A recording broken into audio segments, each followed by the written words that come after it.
Republic TV, and my name is Shivangi, and welcome to today's quick morning segment, tracking all the latest developments from many incidents coming in from Udaipur and much more. Tune in as Republic TV gets you the ground reality of these different developments. That's not all. We'll also be bringing you the latest updates from the realms of business, sports, and entertainment in a jam-packed lineup for this morning.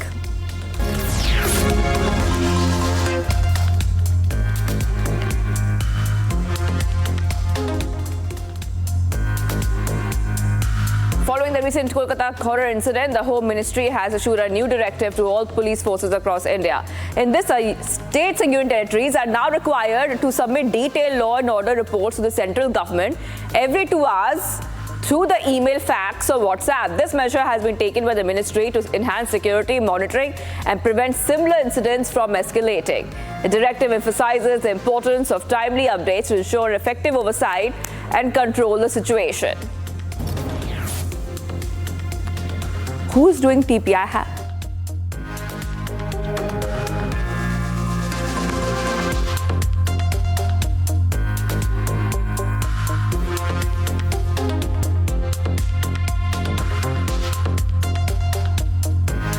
Amid the rising unrest in the health sector followed by the Kolkata horror incident, the West Bengal government has paused the transfer order for 43 doctors. Following CM Mamata Banerjee's intervention, the decision comes in response to ongoing strikes and dissatisfaction among medical professionals with concerns about disruptions in health services. Furthermore, the health department has suspended new transfer guidelines to avoid further complications. Additionally, law enforcement has made 30 arrests related to the recent RG car vandalism, and former RG car principal Sandeep Ghosh has been under CBI custody. To address the critical situation, a CFSL Delhi team is set to conduct psychological tests on accused Sanjay Roy in Kolkata today. The West Bengal government has introduced a new safety measure for women followed by the recent protests. As per these measures, work hours for female doctors have been capped at 12 hours with the minimal night shifts, separate restrooms and for women, and a new force, Ratir Sati, will provide nighttime assistance and deploy volunteers. Safe rooms will be monitored by CCTV, and an app will be with an alarm feature will connect to local police. The government will establish a number 112 emergency system, mandate Vishakha committees in a organization, and enhance night patrols at women's institutions. Staff and faculty will not need to wear ID cards. The security guards will be both male and female.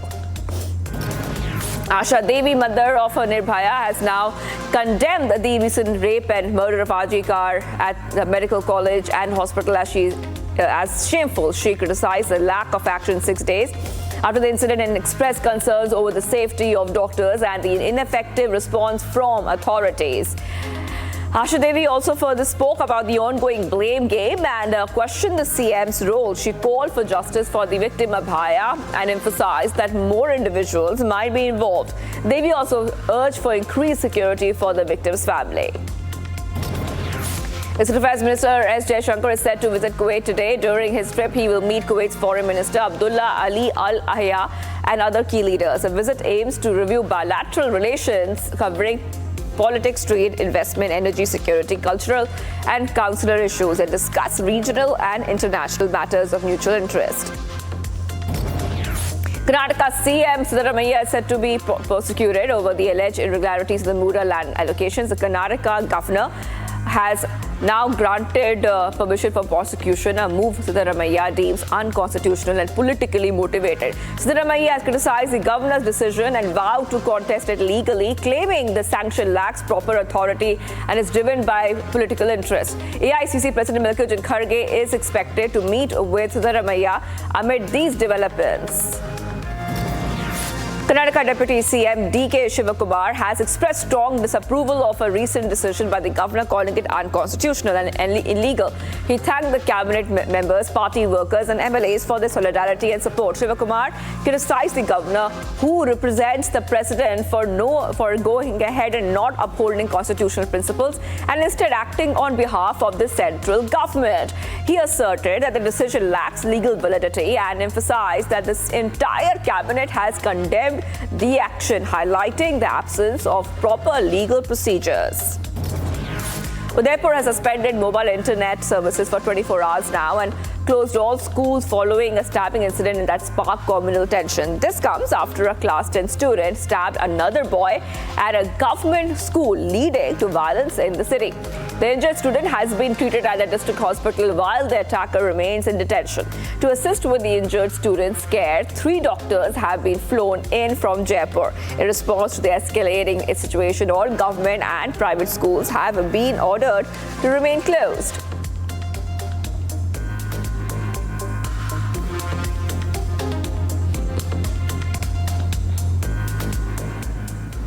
We also top all the top business stories of the day. We bring you the latest updates from MasterCard's plans to reduce its global workforce by 3% to SEBI's new proposal to expand India's sustainable finance framework.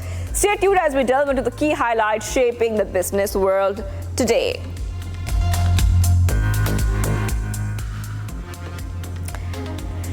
FM Nirmala Siddaramaiah has stressed the need to close a $4 trillion financing gap, impeding sustainable development goals in developing countries. Speaking at the Voice of Global South Summit, she cited a World Bank report predicting that 1 in 4 developing nations will be poorer by year's end.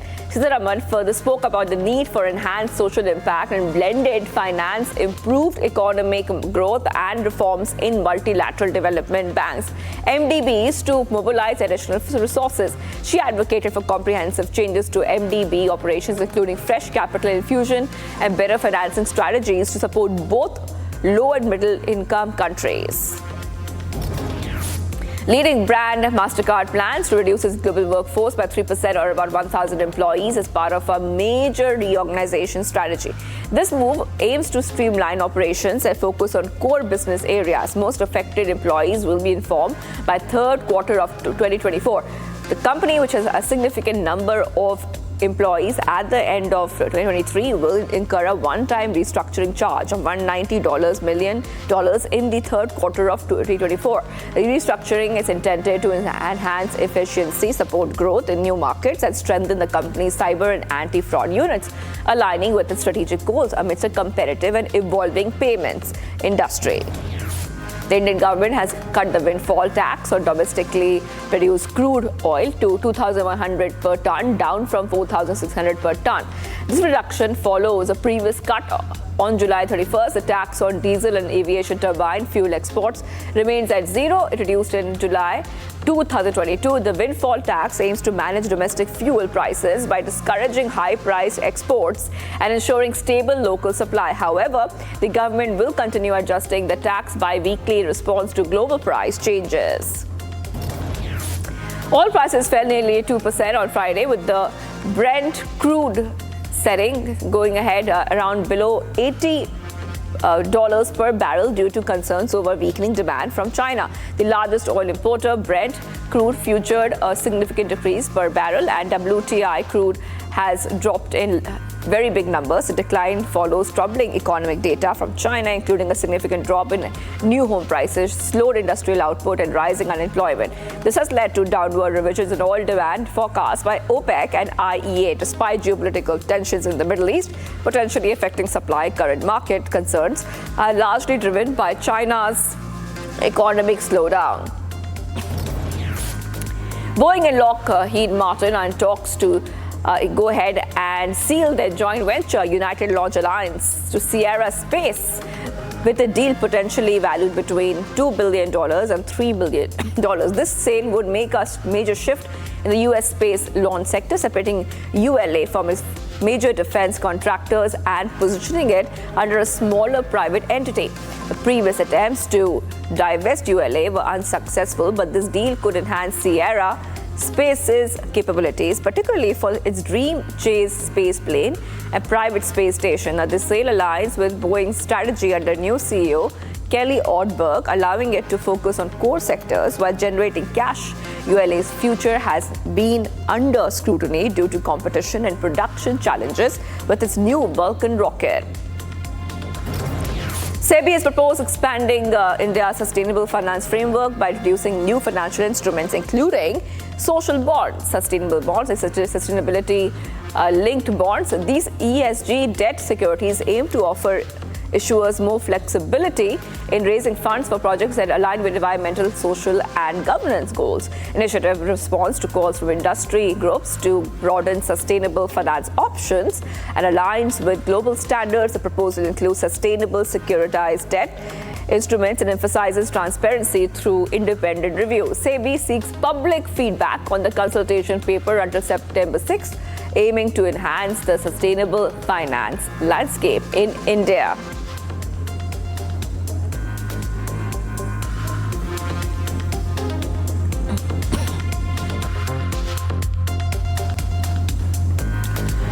Moving on to international segment where we are tracking the ground pulse of some of the biggest global headlines. Today we delve into significant developments from Russia-Ukraine war to the protest in Tel Aviv. Stay tuned as we unravel the latest updates shaping the global landscape.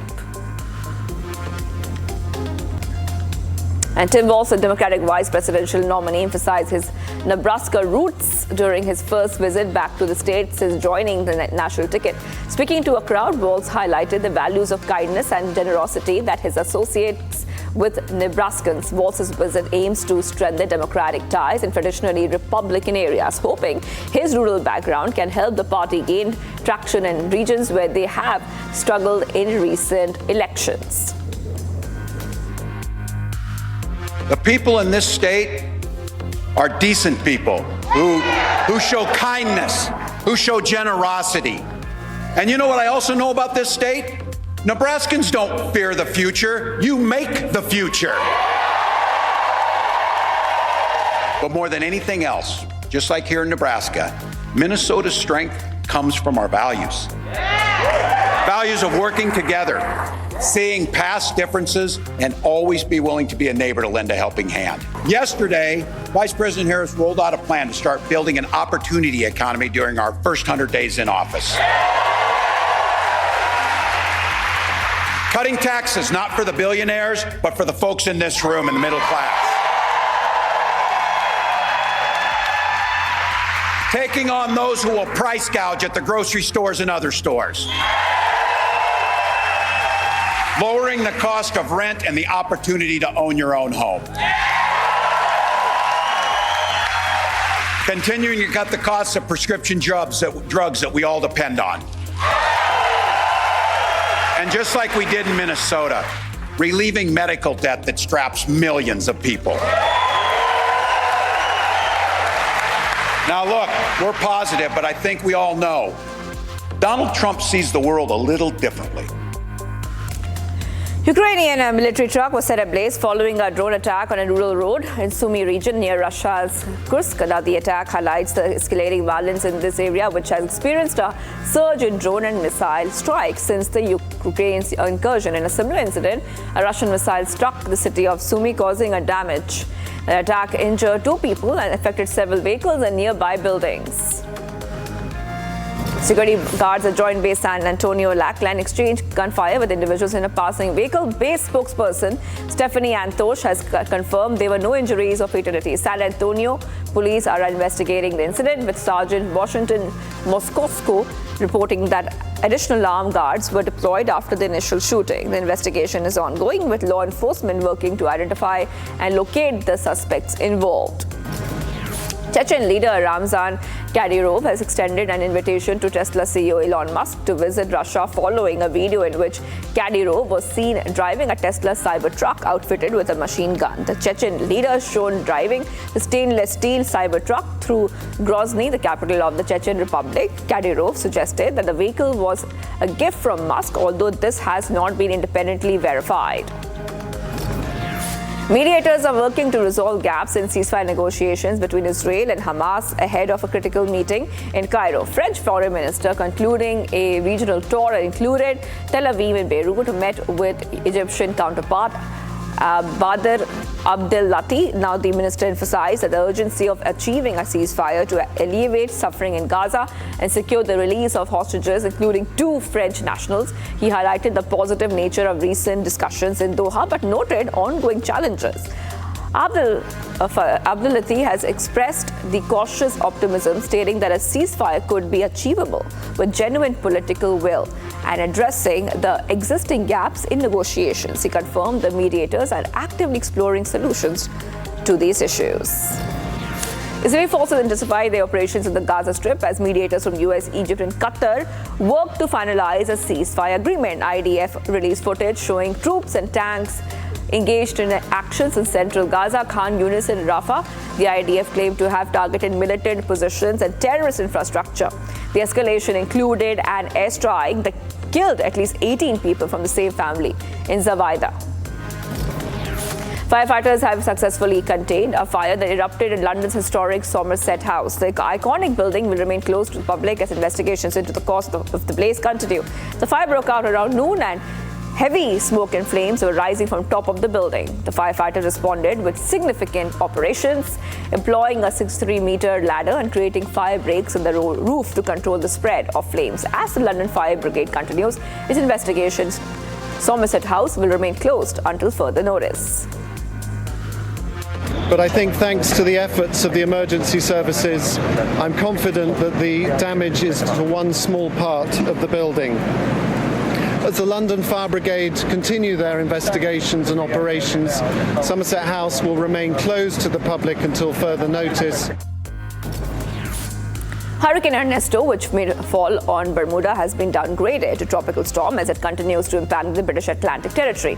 Ernesto's large size and slow movement have maintained strong winds and significant weather conditions. The storm, which hit Bermuda as a Category 1 hurricane, brought maximum sustained winds of 80 miles per hour. It is now moving north-northeast at approximately 9 miles per hour.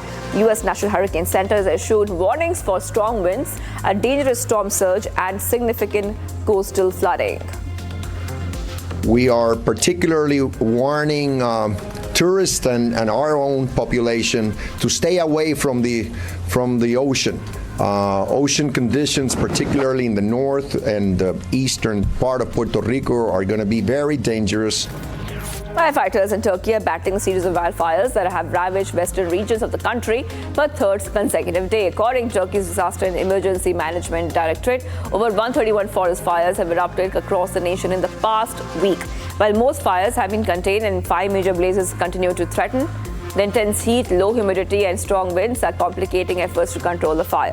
The emergency response includes dozens of aircraft and hundreds of vehicles.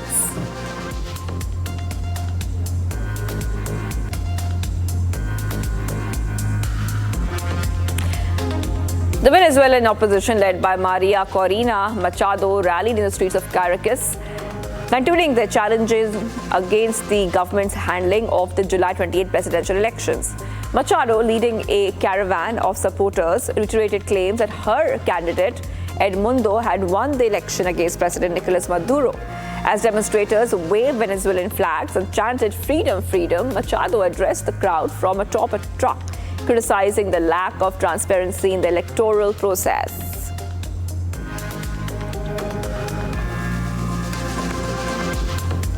All right, viewers, it's time to dive into the world of sports with our segment dedicated to all the action-packed highlights and exciting matchups. Today, we bring you the latest updates from the Cincinnati match and also Saudi Super Cup final.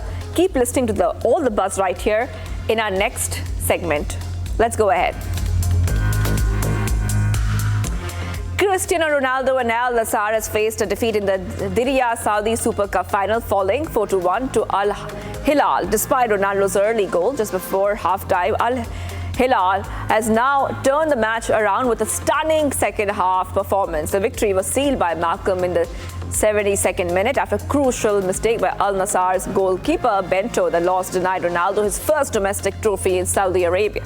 Al Nassr now begin their Saudi Pro League campaign against Al Araid on August 22nd, while reigning champions Al Hilal will face Al Akhdud on August 24th. Aryna Sabalenka secured her place in semi-finals of the Cincinnati Open with a commanding 6-3, 6-2 victory over the Lyudmila Samsonova. Now, Sabalenka's performance showcased her power and precision as she overwhelmed Samsonova in straight sets. The win propels the Belarusian player in the Final Four of the prestigious hard-court event. Continuing her strong season, Sabalenka will now await her opponent for the semi-final match as she aims to advance further in the tournament and contend for the title. Iga Swiatek advanced to the semi-finals of the Cincinnati Open after a hard-fought 4-6, 6-3, 7-5 victory over Mira Andreeva. In a thrilling match, Swiatek overcame a first-set loss to battle back and secure her spot in the Final Four. Her resilient performance and strategic play ultimately has proved too much for Andreeva as Swiatek clinched the win in a closely contested third set. The Polish star will now prepare for her semi-final clash, continuing her quest for the Cincinnati Open title. Kashima Antlers and Urawa Reds played to a goalless draw in the J-League Round 27 match afternoon at Kashmir Soccer Stadium. The match was marked by missed opportunities and disallowed goals. Urawa Reds thought they had taken the lead in the 43rd minute despite the intense play and near misses. The game ended 0-0. As a result, Kashima Antlers dropped from second to third place in the standings, now with 48 points from 27 matches. Urawa Reds remain in 10th place with the 35 points from 26 fixtures.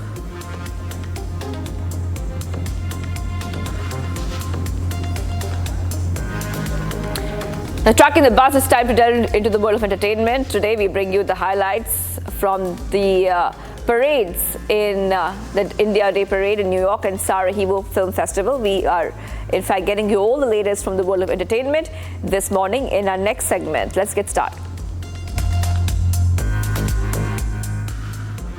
As the nation reels from the brutal rape and murder of a trainee doctor in Kolkata, the Malayalam film Atam has now gathered significant attention. And in fact, the film, which won the National Award for Best Film, explores themes of sexual harassment and has become especially poignant in the current climate of outrage and protest. The movie delves into a sexual harassment case within a theatre group. The plot unfolds as a party hosted by the group turns chaotic after one of the men sexually harassed the group's sole actress. The ensuing drama involves a meeting where members share their stories and alibis in an effort to identify the perpetrator, leading to unraveling suspicions and conflicts. Pankaj Tripathi is basking in the success of his latest movie, Stree 2, and the film has now raked in more than 100 crore rupees domestically, just 2 days of theatrical release. Now, the actor will be the guest of honor at the 42nd India Day Parade held in New York. Previously, Allu Arjun and Samantha Ruth Prabhu are attending the parade. And Pankaj Tripathi says he will showcase India's message to the world at the parade. New York actor. In fact, we see that Pankaj Tripathi says India's message of Vasudhaiva Kutumbakam will be on display in American City.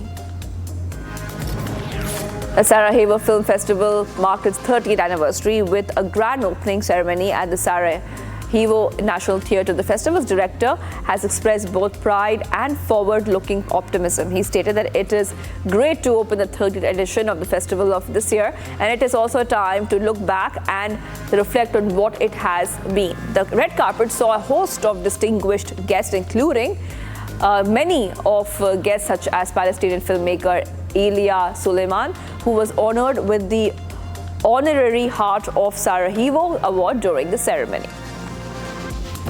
Country music star Keith Urban surprised fans with an impromptu concert, performing a free show in the parking lot of a convenience store in Alabama. Now, the event draws hundreds of fans who gathered for the unexpected performance. Urban, who announced the concert with only a few hours' notice, expressed his excitement to the crowd. The show was surprising to Urban as the turnout was much larger than anticipated. Prince Harry and Meghan took part in a drum workshop, and this was on the third day in Colombia. The event organized by the drum school called Cabildo. Now, the institution is dedicated to preserving Afro-Colombian cultural heritage by teaching traditional rhythms to local youth. During the workshop, Harry and Meghan actively participated, playing drums alongside the children and instructors. Visit is part of their ongoing tour of Colombia.